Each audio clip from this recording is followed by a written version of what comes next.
The emergency beacon pulsed through deep space, its quantum signature rippling across the fabric of space-time.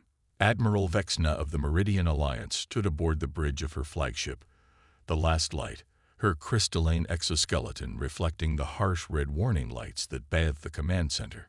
Another world had fallen to the Void Swarm, and with it, the Alliance's last major shipyard in the Outer Rim. "Status report," she commanded, her translator converting her crystalline resonances into standard galactic basic. The holographic display before her showed the devastating truth. 3 more systems had gone dark in the past solar cycle. Her second-in-command, Strategic Coordinator Zinn, moved forward on his anti-gravity platform. "The swarm has adapted to our phase shield technology, Admiral. They're using some kind of biomechanical countermeasure we've never seen before. Our best estimates suggest we have perhaps 18 cycles before they reach the core worlds." Vexna's crystalline fingers traced the battle lines on the strategic display. The Meridian Alliance had stood for 10,000 years as the guardians of ordered space, their advanced technology and rigid tactical doctrine, keeping the peace across 20,000 worlds. But the Void Swarm was unlike anything they'd faced before, a hostile collective of biomechanical entities that emerged from the unknown regions 6 cycles ago, consuming everything in their path. "What of the Arxos defense grid?" she asked, though she already knew the answer. "Bypassed," Zinn reported grimly. The swarm somehow found a way to tunnel through subspace, rendering the grid's quantum-locked barriers useless. "We've lost contact with 3 more colony clusters in the past hour alone." The bridge fell silent save for the constant hum of the ship's systems and the occasional ping of emergency alerts. The Alliance's mighty fleets, once numbering in the millions of ships, had been reduced to scattered battle groups trying desperately to evacuate civilian populations before the swarm arrived. "Admiral," called out Sensor Officer Mira, her bioluminescent appendages pulsing with urgency. "We're detecting an unusual signal from Sector 2814. It's not like anything in our database." Vexna moved to Mira's station, her crystalline form towering over the aquatic officer's containment sphere. "Show me." The display shifted to show a relatively unremarkable spiral arm of the galaxy, focusing on a small solar system with 9 planets orbiting a yellow star. The 3rd planet was generating the signal, a constant stream of electromagnetic radiation carrying complex information patterns. "It's not just random emissions," Mira explained, her tentacles dancing across her interface. "There are thousands of different signals, audio, visual, data transmissions. It's a civilization we've somehow missed in our surveys, and they're broadcasting their presence to the cosmos." Zinn moved closer, his anti-grav platform humming. "How is that possible? The Alliance has mapped every sentient species in this sector." "Not quite," came a new voice. The bridge crew turned to see Chief Researcher Cole step out of the quantum lift, his mechanical limbs clicking against the deck. "That system lies in what we designated as a developmental preserve 10,000 years ago. We detected primitive tool-using bipeds there and marked it for non-intervention. I believe they called themselves humans." Vexna studied the data streaming across the displays. The signal showed glimpses of a species that had progressed from primitive chemistry to splitting the atom in less than 300 years. They had crewed spacecraft, global information networks, and appeared to be on the verge of achieving viable fusion power. "Their technological progress is unprecedented," Cole continued, his optical sensors whirring as they processed the data. "Most species take at least 1,000 years to progress from industrial to atomic age. These humans did it in less than a century. Their adaptation rate is remarkable." A new alert blared through the bridge. Another Alliance world had gone dark. The Void Swarm was accelerating its advance. "What makes these humans so special?" Vexna demanded, her crystalline form vibrating with tension. "We need solutions, not curiosities." Cole projected a series of images showing human history, their wars, their achievements, their constant drive to push boundaries. "They're survivors, Admiral. Their planet has tried to kill them countless times. Ice ages, supervolcanoes, meteors, and each time they've adapted and emerged stronger. They'd fought wars with weapons ranging from sharpened sticks to thermonuclear devices, and after each conflict, they've incorporated the lessons learned into their civilization's knowledge base. They're also incredibly diverse in their thinking, Mira added, her tentacles gesturing at the streams of human entertainment media. Look at their fiction. They spend considerable energy imagining threats and how to overcome them. They even have stories about fighting threats exactly like the Void Swarm. Vexna watched as more data poured in about this remarkable species. Where the Alliance had achieved stability through uniformity, humans seemed to thrive on chaos and change. Their technology was crude by Alliance standards, but they used it in ways the Alliance had never considered. Their military doctrine is fascinating, Zinn noted, reviewing historical records. They've mastered asymmetric warfare, guerrilla tactics, psychological operations, all things the Alliance abandoned millennia ago in favor of overwhelming force. Another alert. The Swarm had just taken another system. They were adapting faster than ever. Vexna made her decision. Plot a course to Earth. If these humans are half as adaptable as they seem, we need them. The Alliance has fought this war with precision and protocol. And we're losing. Perhaps it's time to try something unpredictable. As the last light prepared to jump to Earth's system, Vexna watched the human broadcasts with growing interest. They were primitive, yes, but they had something the Alliance had lost over its millennia of peace, the innovative spirit that comes from constantly fighting for survival. The Alliance needed that spirit now more than ever. The question was, would humanity be willing to join a fight that wasn't their own? And if they did, would their unconventional methods be enough to turn the tide against an enemy that had already adapted to defeat the most advanced civilization in the galaxy? The answers to those questions would determine the fate of not just the Alliance, but of all sentient life in the galaxy. As the last light entered hyperspace, Vexna could only hope that humanity would prove to be as remarkable as their history suggested. The United Nations Security Council chamber had never hosted visitors quite like these before. Admiral Vexna's crystalline form caught the morning sunlight streaming through the windows, creating rainbow patterns across the walls, while her fellow Alliance representatives drew curious stares from the assembled human leaders.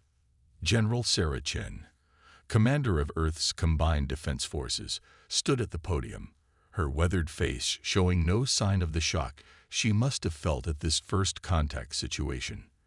"Let me make sure I understand correctly," she said, her voice steady. "Your civilization, which is thousands of years more advanced than ours, is losing a war to these Void Swarm entities, and you want our help." "Correct," Vexna responded, her translator converting her crystalline resonances into clear English. "We've observed your species' remarkable ability to adapt and innovate under pressure. The Alliance needs that now more than ever." The chamber erupted in murmured discussions. The Alliance's holographic presentation had shown the devastating extent of the Swarm's advance. Entire worlds reduced to barren husks, fleets of advanced ships torn apart by ever-evolving biological weapons, and billions of refugees fleeing toward the shrinking safe zones. Dr. James Martinez, Earth's leading xenobiologist, leaned forward in his seat. "What makes you think we can succeed where you failed? Your technology is centuries beyond ours." Zinn floated forward on his anti-gravity platform, his sensors scanning the room. "Perhaps that is precisely the problem. The Alliance has relied on technological superiority for so long that we've forgotten how to think creatively. We fight according to established protocols, while the Swarm constantly evolves. You humans, however," he projected a hologram showing Earth's military history, "you have mastered the art of asymmetric warfare." General Chen's eyes narrowed. "You've been watching us." "We have," Kal admitted, his mechanical limbs clicking as he moved. "Your species went from first flight to landing on your moon in less than 70 years. You've developed weapons ranging from simple projectiles to sophisticated cyber warfare systems. But most importantly, you understand something the Alliance has forgotten: the psychological aspects of warfare. The chamber's screens displayed footage of the swarm in action.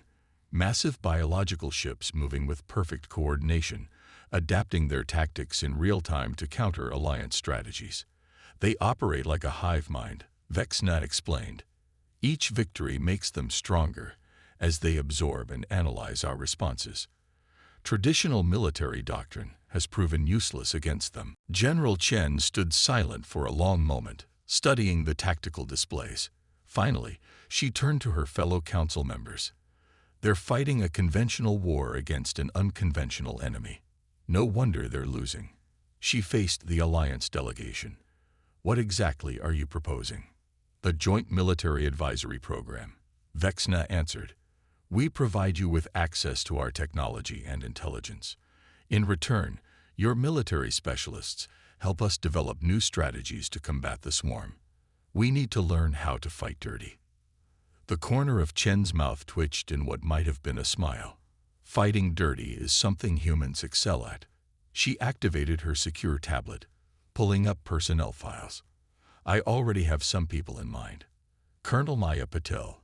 She literally wrote the book on guerrilla warfare. Captain David O'Neill.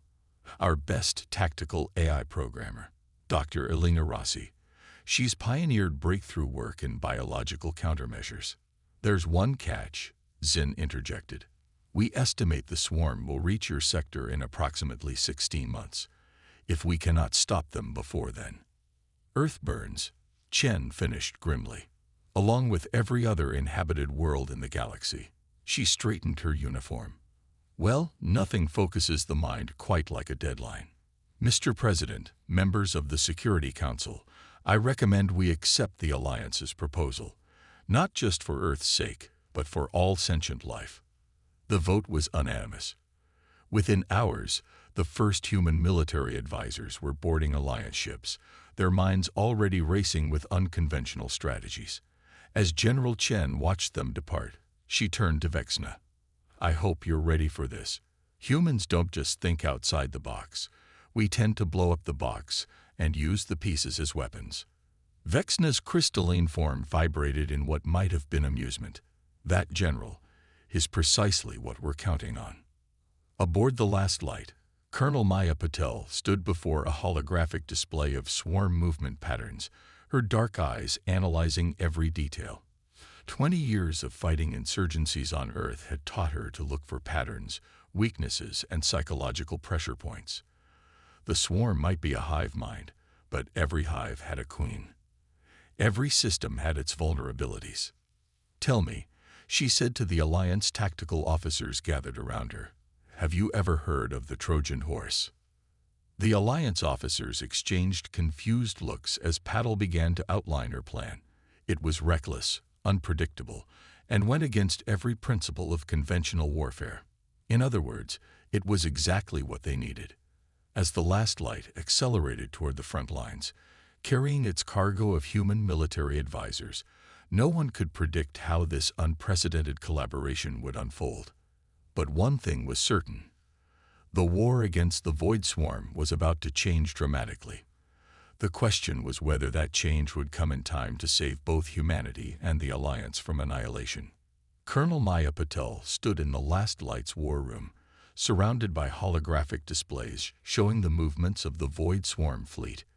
Around her, Alliance officers watched with a mixture of skepticism and desperate hope as she outlined what many considered a suicide mission. Operation Thunderstrike isn't just about destroying swarm vessels, she explained, manipulating the holographic display with practiced gestures. It's about making them fear us. Admiral Vexna's crystalline form shifted. The swarm doesn't experience fear. They're a collective consciousness focused solely on expansion and consumption. Everything that's alive can feel fear, Captain David O'Neill interrupted, his fingers dancing across his quantum-enhanced laptop. Fear is just survival instinct expressed through neural pathways. Even a hive mind has to have self-preservation protocols. The display zoomed in on their target, a massive swarm bioship that served as a processing node for consumed Alliance technology. Its twisted organic form pulsed with stolen energy, surrounded by swarms of smaller drone vessels. The swarm adapts by analyzing our tactics and developing countermeasures, Dr. Elena Rossi added, her eyes gleaming with the enthusiasm of a scientist on the verge of breakthrough. But what if we could poison that analysis? Make them afraid to adapt? Patel nodded. That's phase 1. Dr. Rossi's team has developed what we call a viral cognition bomb. It's not just a weapon, it's a message.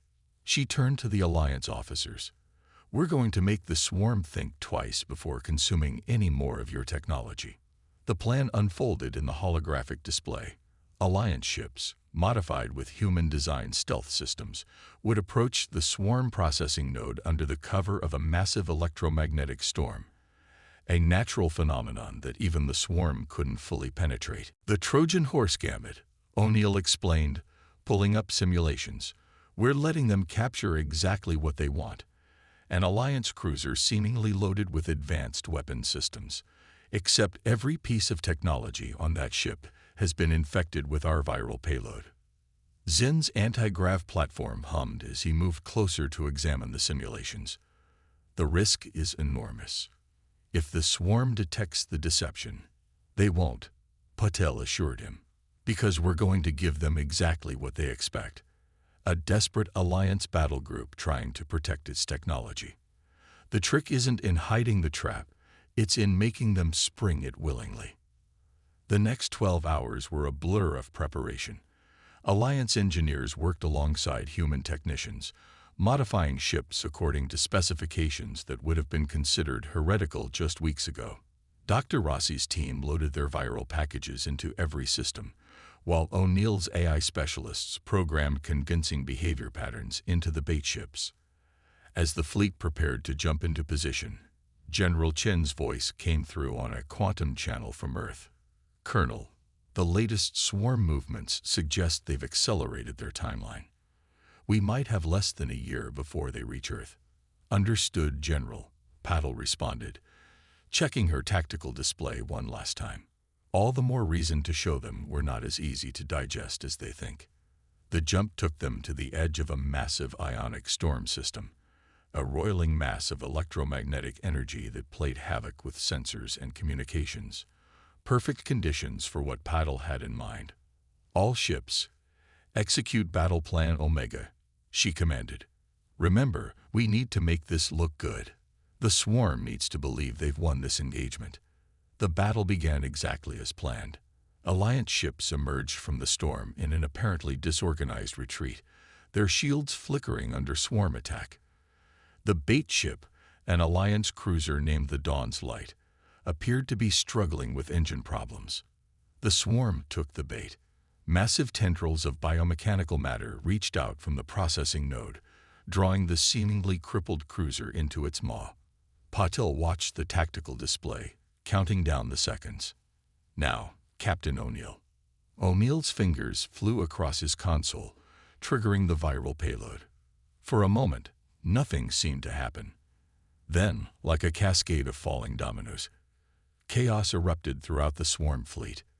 The viral cognition bomb didn't just attack their systems, it attacked their understanding of reality.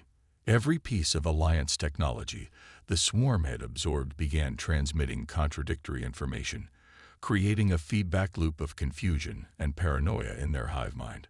Look at their formation, Zin observed with something like awe in his synthesized voice. They're attacking their own units. The processing node writhed in apparent agony, its biological components rejecting the very technology it had consumed. Smaller swarm units began to break formation, their coordinated movements degrading into chaos. Phase 2, Patel ordered. Show them what happens when they underestimate humanity. Modified Alliance warships emerged from the storm, their weapons armed with specialized ammunition designed by Dr. Rossi's team. Each shot carried a payload of engineered proteins that triggered a violent rejection response in swarm biomatter. The battle that followed was unlike anything the Alliance had seen in its thousands of years of warfare. Human unpredictability combined with Alliance technology created patterns the swarm couldn't adapt to fast enough. For the first time, they were forced to retreat, leaving behind a graveyard of twisted biomechanical wreckage. As the fleet regrouped, Admiral Vexna approached Colonel Patel. "This victory, while significant, is just the beginning. The swarm will analyze what happened here and adapt." Patel smiled grimly. "That's exactly what we want them to do, Admiral. Every time they adapt to our tactics, they'll risk triggering another viral payload. We're not just fighting their ships, we're fighting their confidence. And trust me, nothing kills confidence like paranoia." The message was clear. Humanity had changed the rules of engagement. The war was no longer just about technological superiority. It was about psychological warfare on a galactic scale, and humans were just getting started. The success of Operation Thunderstrike sent shockwaves through the Alliance military hierarchy. In the 3 weeks since the operation, the Void Swarm had become noticeably more cautious about assimilating Alliance technology. But more importantly, they had started to show something previously thought impossible: hesitation. The Last Light's training deck had been transformed into what humans called a war room. Holographic displays showed real-time battle data from a dozen fronts, while Alliance officers gathered around Colonel Patel and her team for what she termed Unconventional Warfare 101. "The swarm's greatest strength is also its greatest weakness," Patel explained, highlighting a cluster of bioships attempting to encircle an Alliance battle group. "Their hive mind allows for perfect coordination, but it also means they share their fears and uncertainties. We're going to exploit that." Captain O'Neill's latest AI simulations played out across the main display. They're already showing signs of developing paranoid subroutines. Every piece of technology they absorb could be a trap. Every tactical pattern they analyze could be a deception. We're forcing them to second-guess their own evolutionary advantages. Dr. Rossi stepped forward, her holographic displays showing the molecular structure of swarm biomatter. "We've identified something fascinating in their biological architecture. The swarm doesn't just share information, they share trauma. When one unit experiences a catastrophic failure, that fear response is distributed throughout the collective." Admiral Vexna watched the simulations with growing interest. "You're suggesting we can use their own biology against them? Create a cascade of fear responses?" "Exactly," Rossi confirmed. "But to do that, we need to change how the Alliance fights. No more rigid battle formations. No more predictable tactics. We need to embrace chaos theory in warfare." The Alliance officers murmured among themselves.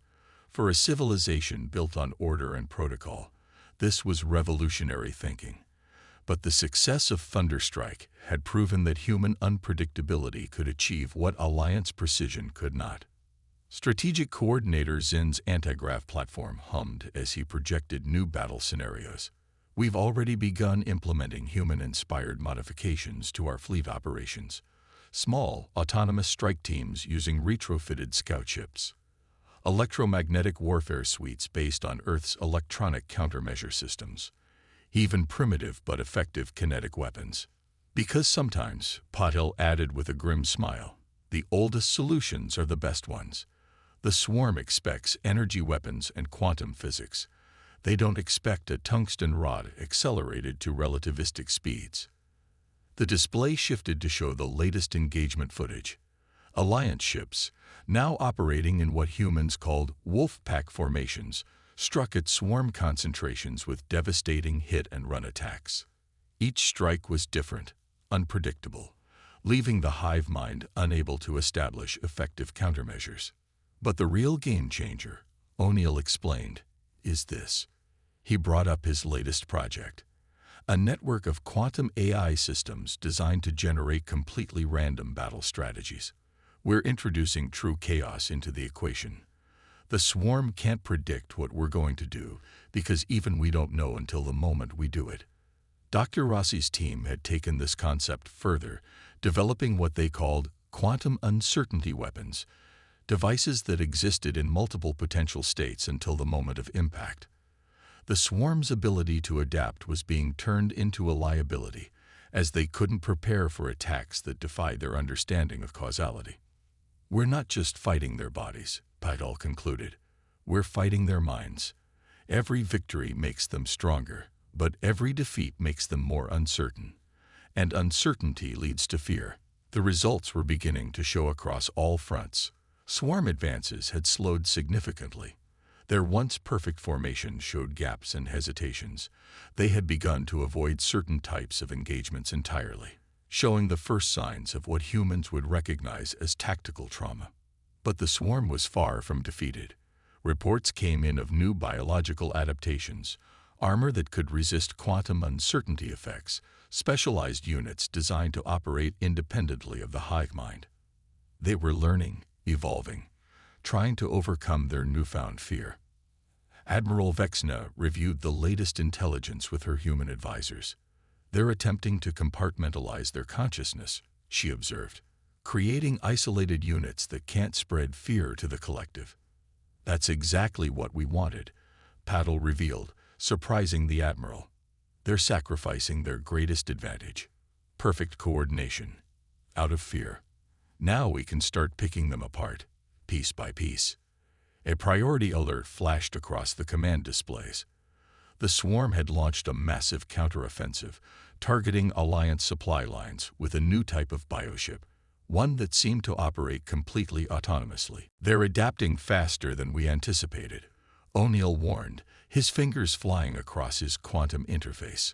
These new units don't share the hive mind's fears.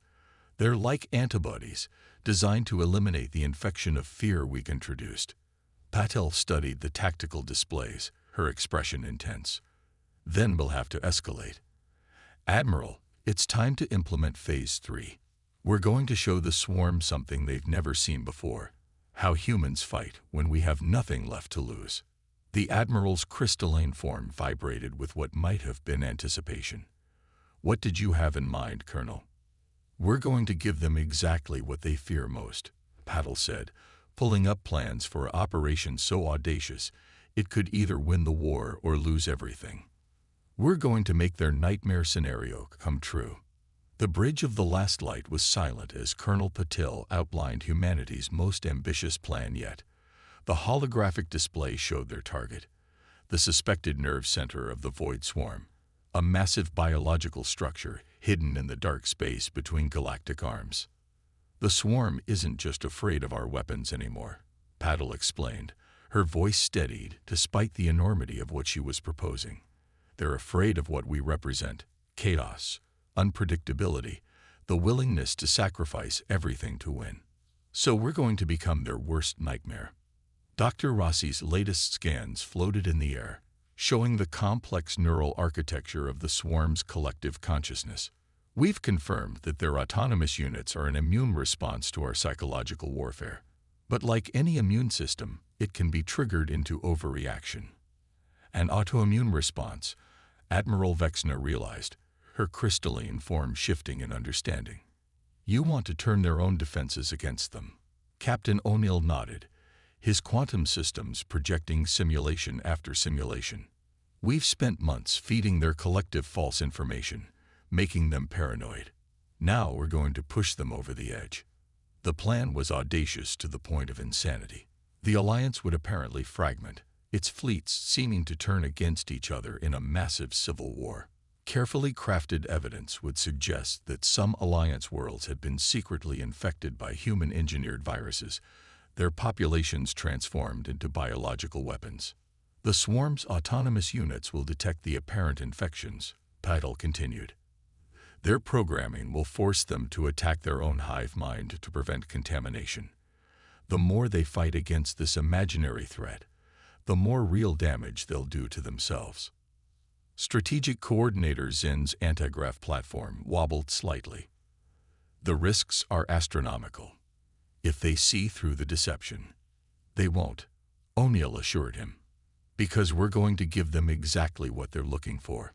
He brought up designs for what the humans had dubbed Project Prometheus, a weapon that doesn't just destroy their bodies, but shatters their collective consciousness itself. The next few weeks were a blur of preparation. Alliance ships were retrofitted with specialized quantum transmitters designed to broadcast false neural patterns. Dr. Rossi's team worked around the clock, perfecting their bioweapons, not to infect the swarm, but to convince them they were already infected. The operation began with a series of apparently uncoordinated attacks on swarm positions. Alliance ships fired on each other, their crews broadcasting desperate warnings about human biological contamination. The autonomous swarm units responded exactly as predicted, attacking their own high ships to contain the non-existent infection. But the true masterstroke came from humanity's understanding of fear itself. Every engagement was designed to trigger the swarm's deepest instincts for self-preservation. Their autonomous units, created to resist fear, instead became carriers of panic, their very existence proof that the hive mind couldn't trust itself. The final battle unfolded around the massive nerve center, a sphere of twisted biomatter larger than Earth's moon. The last light led the assault, its human-modified weapons systems broadcasting chaos directly into the swarm's neural network. "They're fragmenting," O'Neill reported, watching the tactical displays light up with friendly fire between swarm units. "The autonomous ships are attacking the central node, trying to prevent the imaginary infection from spreading." Dr. Rossi's voice was tense as she monitored the biological readings. "The collective consciousness is destabilizing. Their fear response is cascading through their entire network." Colonel Patel stood at the tactical station, her expression grim. "Now, Captain, initiate Project Prometheus." O'Neill's fingers danced across his console, activating the quantum transmitters. The device they'd created didn't attack the swarm's bodies or minds. It attacked their very concept of self. Every fear, every doubt, every nightmare they'd carefully planted over months of psychological warfare came crashing through their collective consciousness at once. The effect was catastrophic. The swarm's neural network collapsed under the weight of its own terror. Bioships turned on each other in panic. Autonomous units sacrificed themselves trying to contain the phantom infection, and the massive nerve center began to tear itself apart. Admiral Vexna watched in awe as humanity's greatest gambit paid off. "They're not just retreating," she observed.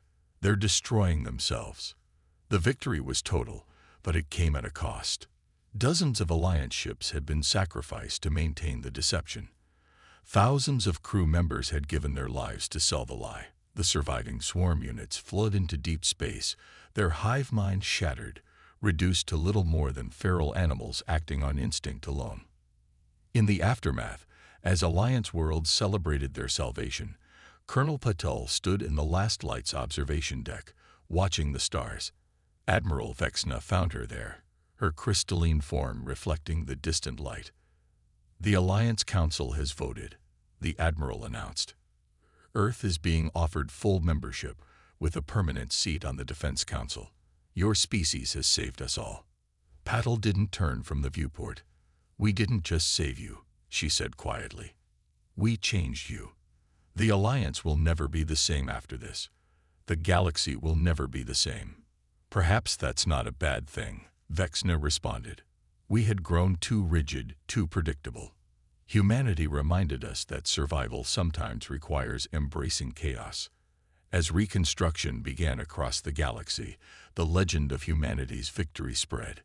The species that had gone from stone tools to starships in the blink of cosmic eye had done what the mighty Alliance could not. They had turned fear itself into a weapon against the fearless. The Void Swarm became a cautionary tale, a reminder that even the most powerful enemy could be undone by the complexity of consciousness itself. But perhaps the greater lesson was about humanity's unique gift, the ability to stare into the abyss of extinction and respond not with despair, but with innovation. The galaxy would remember this. When all hope seemed lost, humanity hadn't just turned the tide, they had rewritten the rules of warfare itself.